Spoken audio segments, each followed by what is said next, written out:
যে যাত্রা শুরু হয়েছিল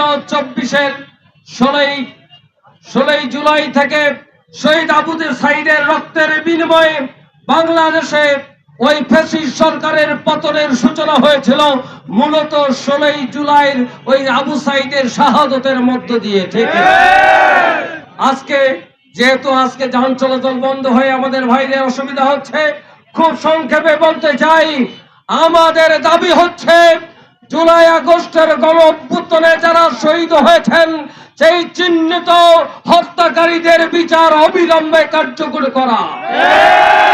দ্বিতীয় হচ্ছে ওই জুলাই আগস্টের গণ অভ্যুত্থানে যারা জীবন দিয়েছেন, যে টার্গেটকে সামনে রেখে তারা জীবন দিয়েছেন, যে ফ্যাসিস্ট মুক্ত বাংলাদেশ গড়বার প্রতিশ্রুতি ছিল, সকল শাসক জালিম শাসকদের বিরুদ্ধে কার্যকর জুলাই বাস্তবায়ন করা।